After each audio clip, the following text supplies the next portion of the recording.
Thank you. Thank you, thank you, thank you. Thank you very, very much.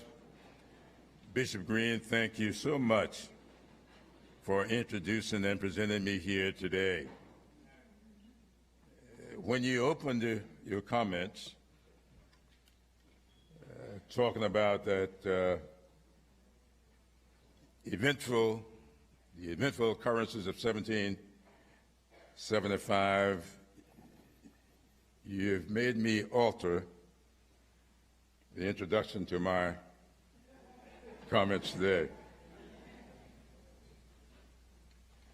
When things were taking place back in 1775,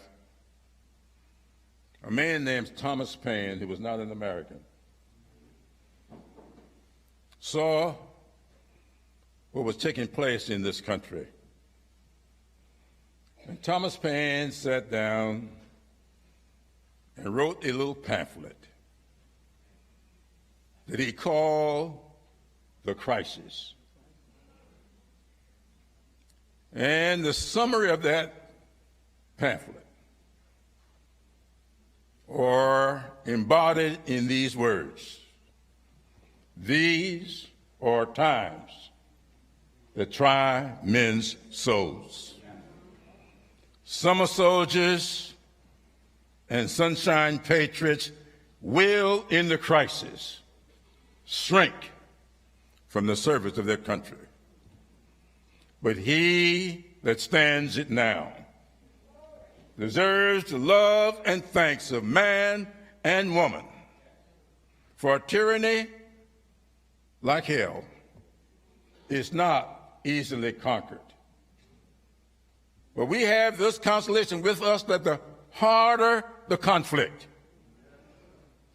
the more glorious the triumph.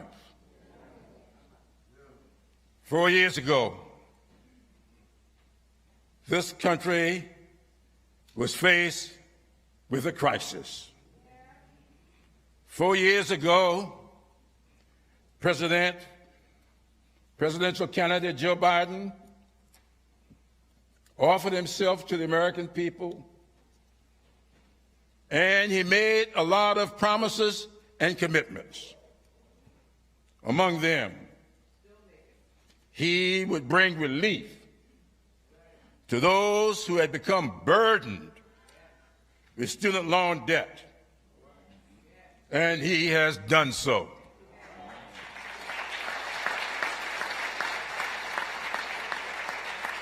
When Joe Biden made his first attempt to relieve student loan debt, he was sued by 6 Republican attorneys general.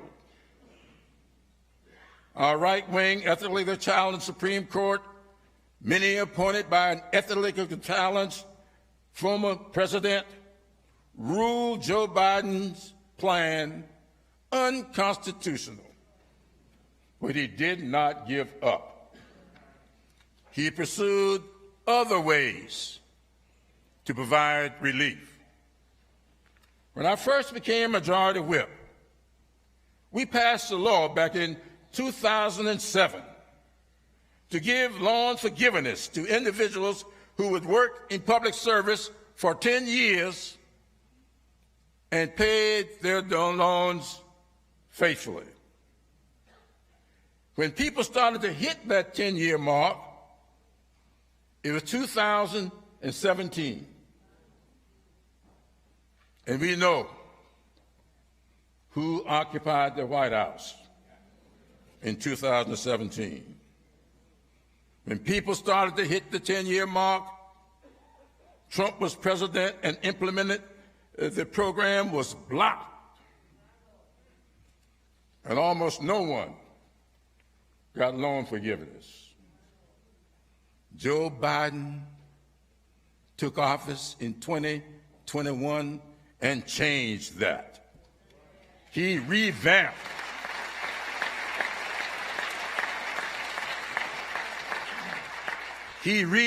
public service loan forgiveness program that has provided $53.5 billion to to student loan debt forgiveness to 750,000 public servants.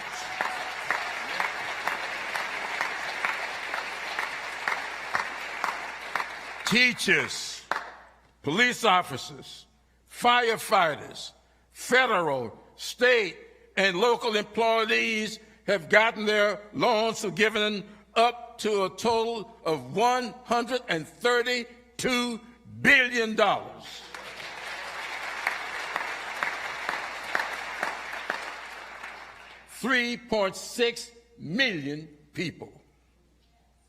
But for some strange reason,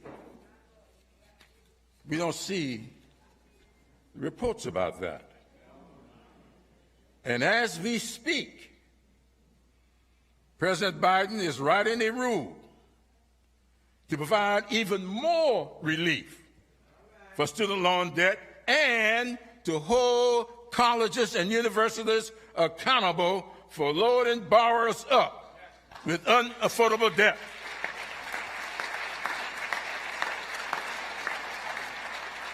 Going forward, every 2 months, I want you to really think about this. Every 2 months, there will be roughly 50,000 more borrowers to get student loan debt repayment plans will have their debt forgiven. Every 2 months. Now, I'm a history guy, and I don't know too much about math. But if you're getting 50,000 every 2 months, how many is that going to be in a year? Another 25,000 every 2 months of public service people. I'm talking about teachers.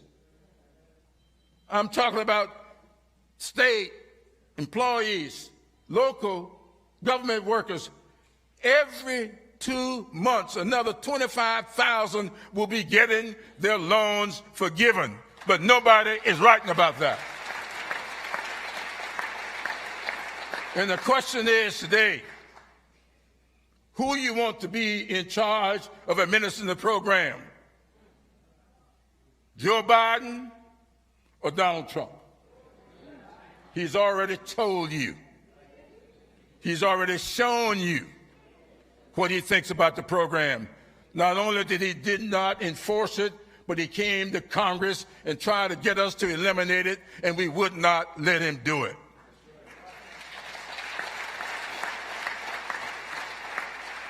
Four years ago, candidate Joe Biden stood at a podium just across the street,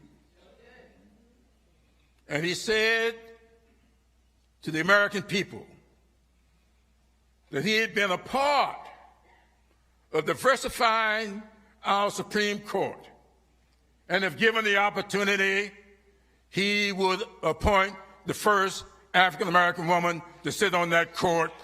He got the opportunity, and he did it.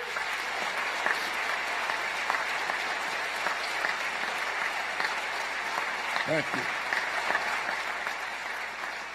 But Joe Biden didn't stop there. He has put Michelle Childs, a black woman from South Carolina, on the D.C. Circuit Court of Appeals, the second highest court in the land.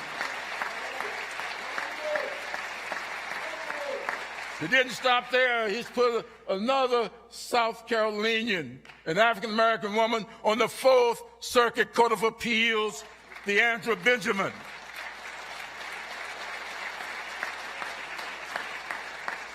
But he didn't stop there. Joe Biden has appointed more women of color to our circuit courts than all the former presidents combined.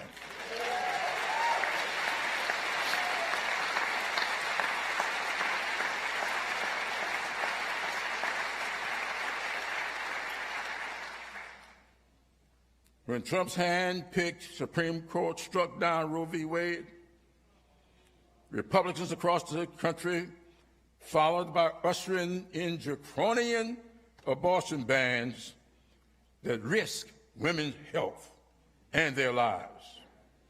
And he has told us how much worse he can be.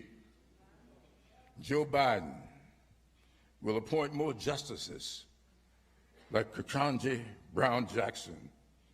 He will block any attempt of Republicans to institute a nationwide ban on women's reproductive rights.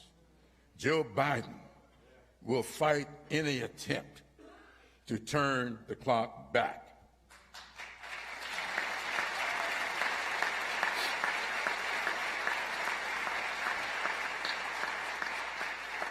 Four years ago, candidate Joe Biden promised to improve and build upon Barack Obama's Affordable Care Act and reduce the cost of medicine, and he has done so.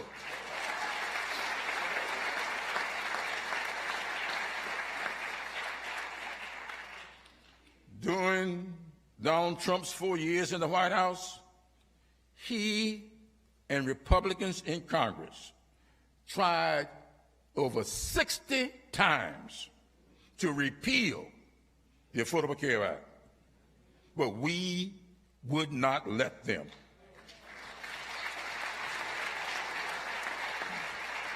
Joe Biden has since expanded Obamacare to cover a record 40 million citizens.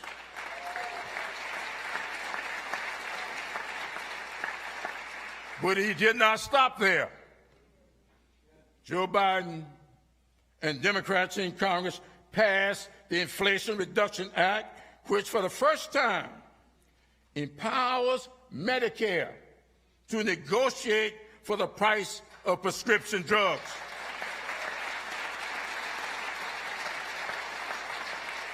And his Department of Health and Human Services just announced the first 10 drugs that will be subject to negotiations.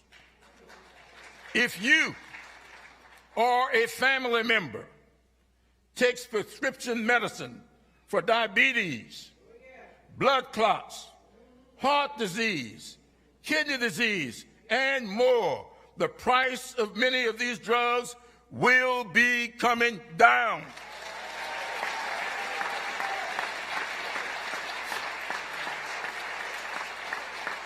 And these 10 drugs are only the beginning.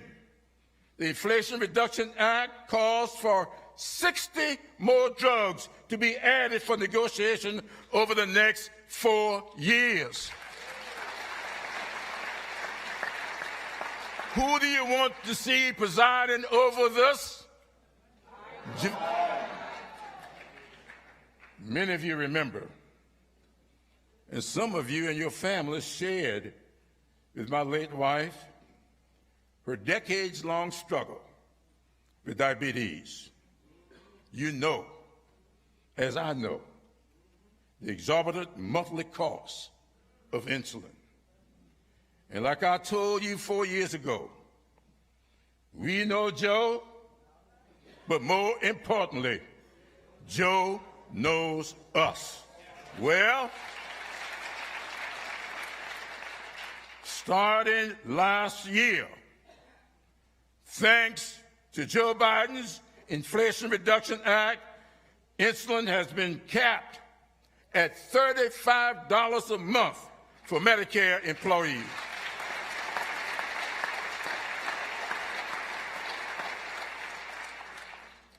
And I saw Emily's monthly bills for insulin. She was a 4-shot-a-day diabetic. And it was nothing for the bill to be $800 a month. From $800 a month, capped at $35 a month, that is what Joe Biden has done.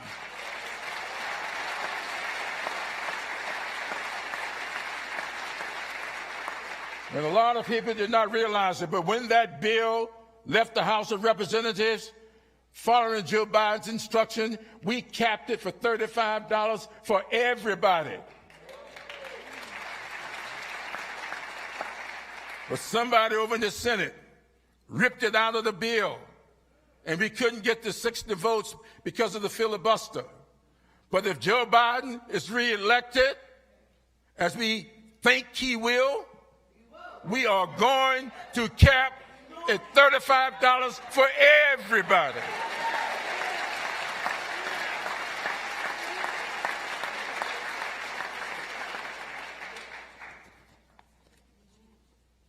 President Biden's PAC Act. How many veterans are in here? Just raise your hand.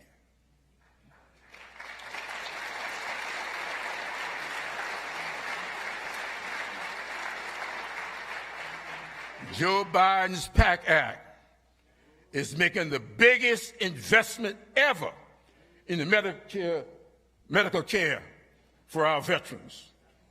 Not only do we take care of our Iraq and Afghanistan veterans who were exposed to those burn pits, but because of Joe Biden, we went back and picked up those veterans from the Vietnam War who did not get Agent Orange coverage and other exposures. Pick them up. And I hear from them every day, some telling me that they have been laboring with 25 and 30% disability, and because of Joe Biden's PAC Act, they are now getting 100% coverage for disability. That's what he's done for our veterans. Joe Biden is keeping his promise to the nation's veterans. Joe Biden's bipartisan infrastructure bill is making telehealth available to rural America and high-speed broadband accessible and affordable for all. Thanks to this and Joe Biden's American Rescue Plan, South Carolina is poised to make every home and business connected to the quality broadband internet in the next 3 years.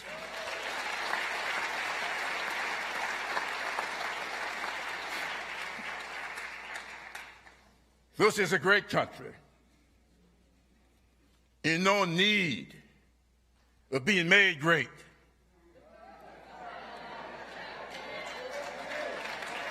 That's right. Our challenge is doing the things that are necessary to make this country's greatness accessible and affordable for all our citizens.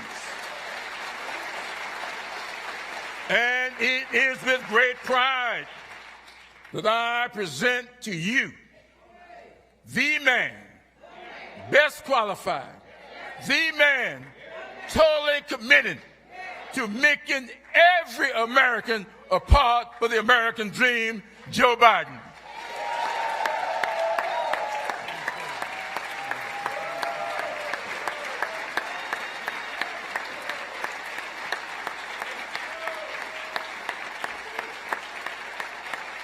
Thank you. Thank you, thank you, thank you. Thank you. Thank you, thank you, thank you. Thank you. I rest my case. Thank you, please. Thank you. Thank you. Thank you. Thank you, thank you, thank you. Thank you. Thank you. And it's going to go to my head. Please, thank you. Jim, you know, just say one thing about what Jim has been talking about. that confuses me about our Republican friends sometimes, the MAGA Republicans. No, I'm being sincere. Every one of the things that Jim mentioned saves the American taxpayer billions of dollars. You realize if you have a prescription drug from any major drug company in America, I can take you to Toronto, Canada, London, Rome, any major capital in the world and buy the same exact drug for sometimes half the price that you get here. Look, folks, when the federal government through Medicare doesn't have to pay out as much money, it means taxpayers pay less money because you fund the federal government. You fund Medicare. Go down every one of these things. So they always confuse me. They talk about being rational.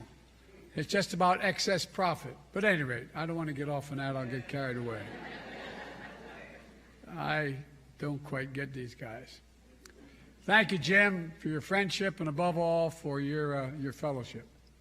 And Bishop Green, thank you for those kind words. I mean that sincerely. And thank you, Reverend Manning, for the shepherd of this house to allow me to stand at this podium once again. And all the faithful of Mother Emanuel and distinguished guests. I was talking downstairs. I've spent more time in the Bethel AME Church in Wilmington, Delaware, than I have than most people I know, black or white, have spent in that church. Because that's where I started. No, I'm serious. I started the civil rights movement. I used to go to 7:30 Mass, then I'd go to 10 o'clock service with the Reverend who was then running the church, is now the bishop. She's a bishop, and I'm told your bishop had been there before in South Africa. That's where he is right now. The point is that I've been blessed to worship here before as well. It's at moments of joy and great joy, and moments of great pain, moments of unbearable loss. On June 17, 2015, the beautiful souls, five survivors, invited a stranger into this church to pray with them. The Word of God was pierced by bullets of hate, of rage, propelled by not just gunpowder, but by a poison that has for too long haunted this nation. And what is that poison? White supremacy. Oh, it is. It's a poison. Throughout our history, it's ripped this nation apart. It has no place in America. Not today, tomorrow, or ever. From that day, this nation saw this congregation, this community, demonstrate one of the greatest acts of strength I have ever seen. I mean it sincerely from the bottom of the act of forgiveness, the act of grace. It was as President Obama sang from here, Amazing Grace. You changed hearts. You did something that may not have happened but for your courage. You brought down the Confederate flag in South Carolina. You brought it down. No, you did. And you helped the nation heal. You showed what America can overcome, what we can be when we want to be something. I'm deeply humbled to speak from this same pulpit my friend, and he was a friend, Reverend Pinckney, spoke from. We all miss him, none more than his family and this congregation. But just as all the families of the Emanuel Nine miss the pieces of their soul that they lost that day, we also have been together at moments of unbearable loss for my family. 2 days after the service of Reverend Pinckney, my son and I, my surviving son and I came back. My family worshiped with you. Here's Sunday service to show our solidarity. But my family also needed to be healed. We didn't even realize how badly. Just 22 days before, we had buried my son, Bo, a veteran exposed and died because of those burn pits in Iraq for a year. We were in more pain than we knew. We came here to offer comfort. receive comfort from you. No, I'm serious. As I listened in the pews, spent time with the families, visited Reverend Pinckney's office, visited the memorial for the victims outside, I grew stronger. My son, my family grew stronger. We prayed together. We grieved together. We found hope together, for real. For real. And it reminds me that through our pain, each of us must find purpose. For me, that purpose was to live a life worthy of my son, Bo, and I mean it sincerely. For you, that purpose is for the lives worthy of loved ones lost, to make them proud. So many of you were there for us during that loss, including my dear friend Jim and Emily Clyburn. Miss Emily, I miss. People of deep faith. Jim, a great public servant, the best friend you could ever have. Jim, I'm thinking of Emily today. We've talked about it downstairs a little bit. I know you do every single solitary day. She was special, and that bond you shared was something to behold. As many of you know, Jim is a teacher and a student of history. He knows the power of history. He knows the power of truth and the power of lies. He knows what happens when people are allowed to whitewash history, erase history, bury history. He knows what the Bible teaches. We shall know the truth, and the truth shall set us free. But the truth is under assault in America. As a consequence, so is our freedom, our democracy, our very country, because without the truth, there's no light. Without light, there's no path from this darkness. If you really care about the lives lost here, then you should honor the lives lost and call for a ceasefire in Palestine. Ceasefire now! Ceasefire now! Ceasefire now! That's all right. That's all right. That's all right.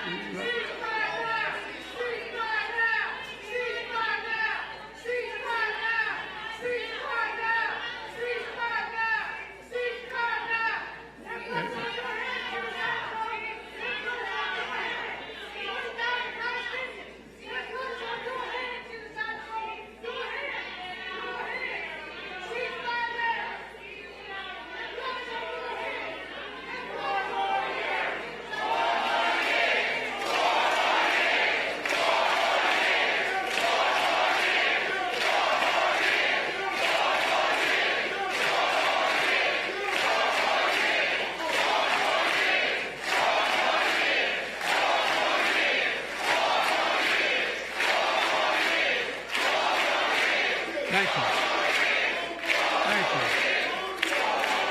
Thank you. Look, folks, I understand their passion, and I've been quietly working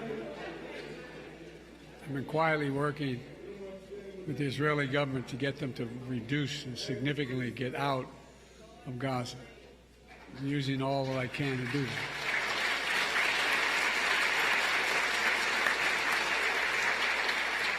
But I understand the passion.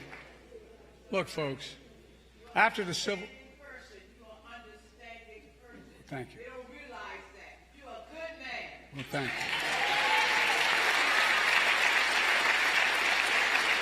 you. Look, after the Civil War, the defeated Confederates couldn't accept the verdict of the war. They had lost. So they say they embraced what's known as the lost cause, a self-serving lie that the Civil War is not about slavery, but about states' rights. They've called that the noble cause. That was a lie that had, not just a lie, but it had terrible consequences. It brought on Jim Crow. So let me be clear, for those who don't seem to know, slavery was the cause of the Civil War. There's no negotiation about that. Now we're living in an era of a second lost cause. Once again, there are some in this country trying trying to turn a loss into a lie which, if allowed to live, will once again bring terrible damage to this country. This time, the lie is about the 2020 election. The election which you made, your voices heard, and your power known. Just 2 days ago, we marked the 3rd anniversary of one of the darkest days in American history, January the 6th, the day in which insurrectionists stormed the United States Capitol, trying for the first time in American history to stop the peaceful transfer of power in the country. We all saw with our own eyes the truth of what happened. That violent mob was whipped up by lies from a defeated former president, smashing windows, smearing blood on statues, ransacking offices. Outside, insurrectionists erected gallows, chanting, "Hang Mike Pence." Inside, they hunted for Nancy Pelosi, chanting, "Where's Nancy?" We saw something on January 6th we'd never seen before, even during the Civil War. Insurrectionists waving Confederate flags inside the halls of Congress built by enslaved Americans. A mob attacked and called black officers, black veterans, defending the nation, those vile of racist names. And yet, an extreme movement of America, the MAGA Republicans, led by a defeated president, is trying to steal history now. They tried to steal an election. Now they're trying to steal history, telling us that violent mob was, and I quote, a peaceful protest. That insurrection, those insurrectionists were, these are his words, patriots. That there was, quote, a lot of love that day. In fact, the rest of the nation and the world saw a lot of hate and violence. For hours, the defeated former president sat in the private dining room off of the Oval Office and did nothing, absolutely nothing. His actions were among the worst derelictions of duty by any president in American history. An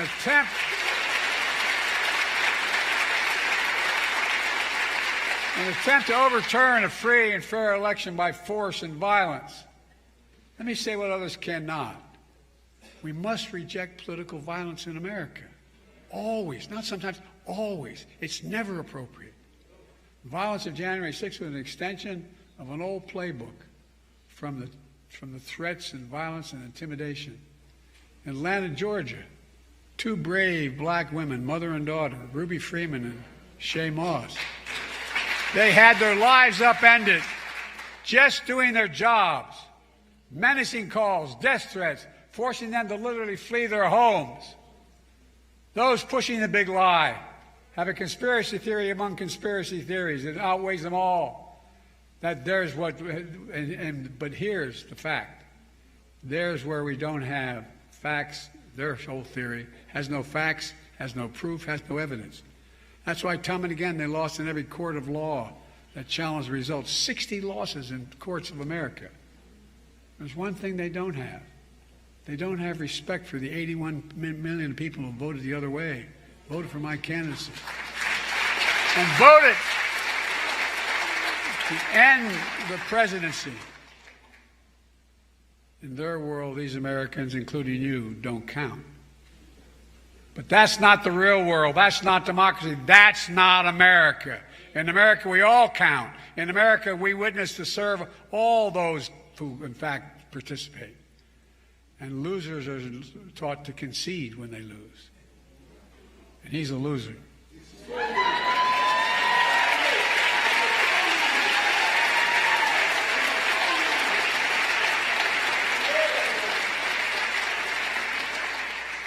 Then we all came together to put the country before ourselves. The lies that led to January 6th are part of a broader attack on the truth of America today that we all have seen before. The same movement that throughout the mob of the United States Capitol isn't just trying to rewrite history, January 6th, they're trying to determine to erase history and your future. Banning books, denying your right to vote and have it counted, destroying diversity, equality, inclusion all across America, harboring hate and replacing hope with anger and resentment and dangerous view of America. That narrow view of America, a zero-sum view of America that says, if you win, I lose. If you succeed, it must be I failed. If you get ahead, I fall behind. And maybe worst of all, if I hold you down, I lift myself up. That's not new in America. Every stride forward has often been met with ferocious backlashes from those who fear the progress, from those who exploit that fear for their own personal gain, from those who traffic in lies told for profit and power. But here in Charleston, you know the power of truth. Less than a mile from here was once a port where almost half of all enslaved Africans were trafficked to North America and forced on our shores. And now you have a world-class museum there to tell the truth about the original sin. And it matters. And I want to thank former Mayor Jim Riley for his leadership, who saw to it the museum was built, and for all of you who made that happen. And with your help, I made Juneteenth the first federal holiday since Dr. Martin Luther King Day.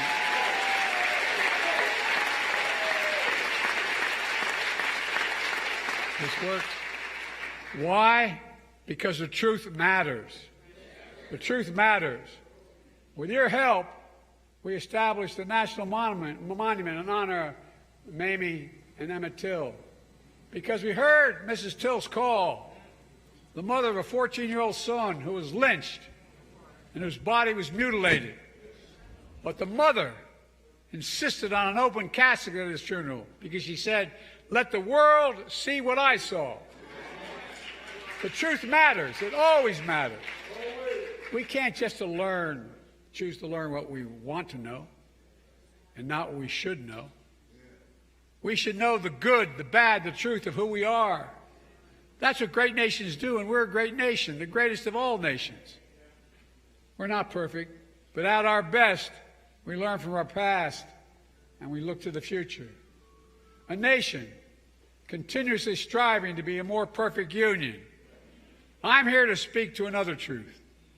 It's because of this congregation and the black community of South Carolina, and not an exaggeration, and Jim Clyburn, that I stand here today as your president, because of all of you.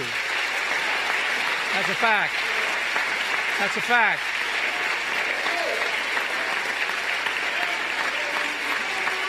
And I owe you.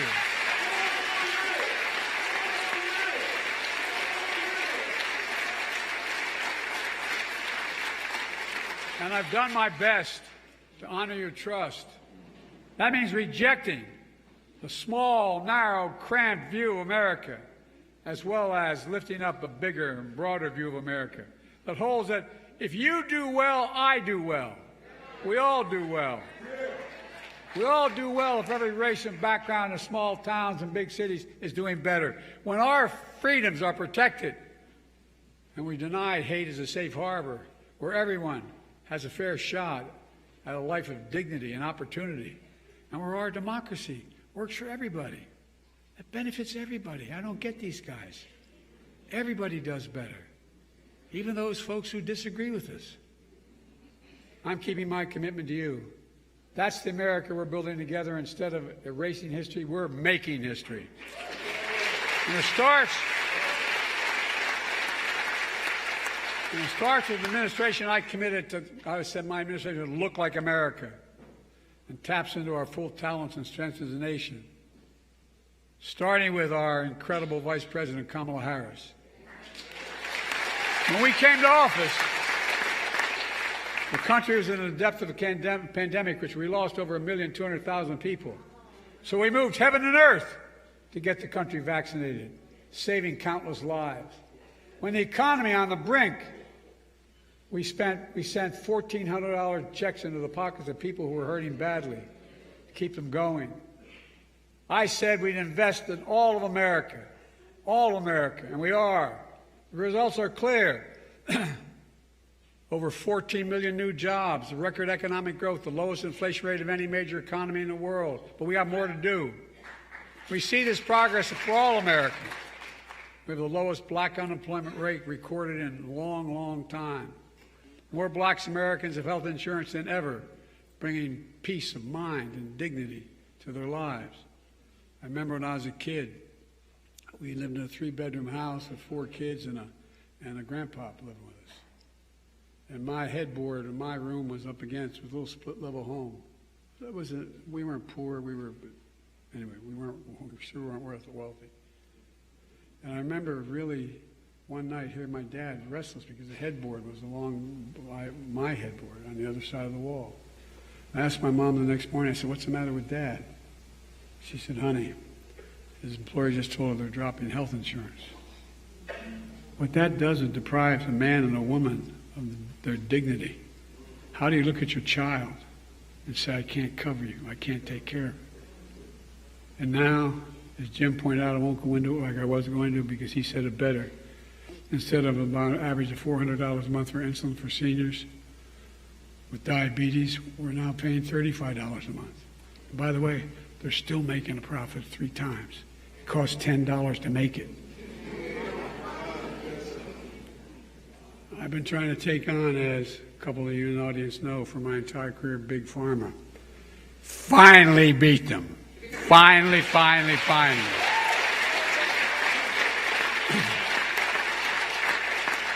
And we're going to go back and make sure that Medicare can negotiate prices for everybody, not just for seniors. Again, it saves the American taxpayers billions of dollars not having to pay pharma for these things. You know, we're growing back black wealth. Well, we have a lot more to do. The racial wealth gap is the smallest it's been in 20 years under my watch. More black small businesses starting up than in decades. And the ultimate act in opening a new business, the ultimate act of hope. We're taking on housing discrimination in many ways. So a home owned by a black family on one side of a highway, built by the same builder on the other side of the highway, and a white guy living in it, the white guy's home is valued more than the black guy's. No, I know you know it. But guess what? That's how you build generational wealth when you build your home. Kamala and I are leading the charge, mainly Kamala, to protect the freedom to vote, and that be counted. Defending your freedom to choose. We're keeping our commitment of providing incredible opportunities, making historic investments in HBCUs, $7 billion. $7 billion.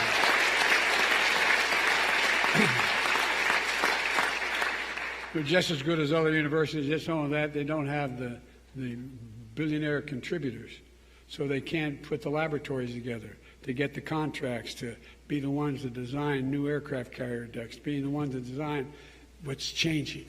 It's changing. Providing people a real shot by reducing the burden of student debt. Jim went into it. I won't go into it as I was going to. $132 billion, 3.6 million people. A significant percentage of those students are African American students. Despite our friends on the other side of the table, the Supreme Court did everything we can to stop me, replacing every lead pipe in America. Do you know how many? Not just some. Every single lead pipe in America is going to be taken out and replaced with a proper pipe. Why? Because in mostly poor neighborhoods, that's where those lead pipes are, and that's why kids end up with brain damage because of the lead. There's so much. I'm not going to go into it, but look, you can turn on a faucet for your child and doesn't get sick from drinking the water and coming into the home. Delivering high-speed internet, that's affordable for everybody. So you don't have to sit in the parking lot for your child to do their homework. Producing clean energy so you can finally breathe clean air without leaving home. Look, I understand it. When we moved from Scranton, I was raised in Claymont, Delaware. More major refineries than any place, including Houston, Texas, and just across the border in Chester. Not a joke. I grew up with asthma, most of us did, because of the prevailing winds. My mom would drive us to school in the morning as young grade school, turn on when there was a frost, turn on the windshield wiper, there'd be an oil slick on the way. Because guess what? It's all the fence line communities that get hurt. Not on my watch. It's changing. We know there's more to do, making child care and elder care more affordable, which would save American taxpayers billions of dollars along the way. Early in my administration, we cut child poverty in half. black child poverty now, by getting families checks every month through the child tax credit. And the other side went ahead and blocked it. But we're going to get it back. This fight is over. We're going to come back. Because no child in America should ever go to bed hungry, period, period, period, period.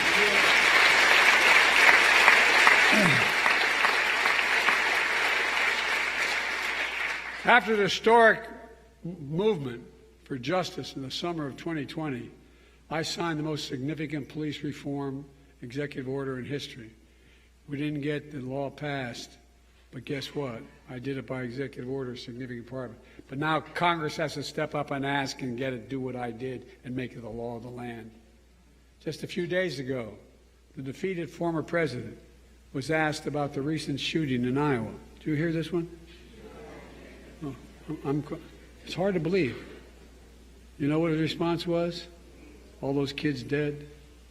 We have to get over it. End of quote. I promise you, we have to get over it. My response is, we have to stop it. So your children, your family, your friends can leave your home, walk the streets, go to stores, go to the grocery store, and go to church to be safe from gun violence. There's no excuse for this carnage. We have to ban assault weapons. I did it once before, and I'm going to come back again and do it.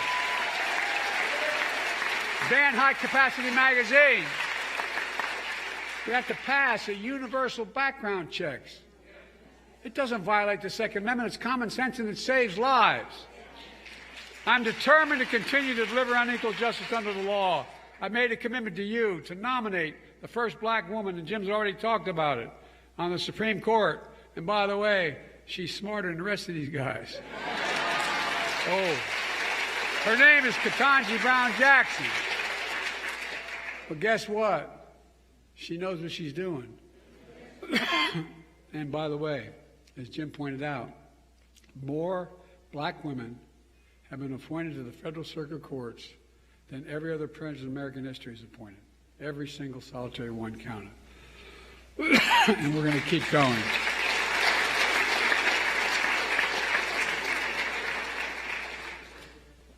Look, I want to make it clear. You all made this possible. Because of your voice was heard in shaping your destiny. That's democracy.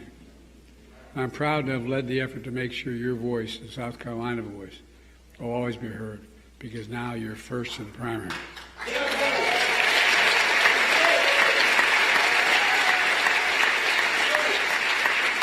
Look, our North Star as a nation is the very idea of American, an idea. At once the most simple and most powerful idea in the history of the world. That's not hyperbole, in fact. The idea is this: we're all created in the image of God equally. We deserve to be treated equally throughout our lives. It's a covenant we made with each other, a covenant we've never fully lived up to, but we never fully walked away from either. And faith and history teach us that however dark the night, joy cometh in the morning. And that joy comes with commands from Scripture. Love the Lord thy God with all thy heart, all thy mind, all thy soul. And love your neighbor as thyself. Not so easy. It's hard. But in those commands is the essence of the gospel and the essence of the American promise. And in my life, I've tried to live my faith. And I've many times failed.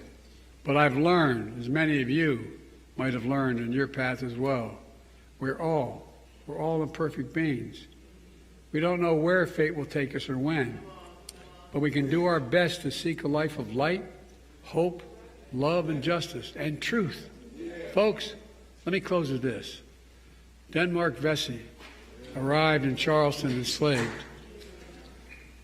One of too many from the distant shores, wrenched on a painful journey, not to a promised land, but to a land that promised to deprive them of freedom. But even though they arrived in a land where the life and rife of pain and persecution, they still believed they had promise. and the black church kept them moving. They had faith. They found Scripture. Faith is the substance of things hoped for, evidence of things not seen. Vesey had his kind of faith. He became a carpenter and a movement leader, concerned with the least among us.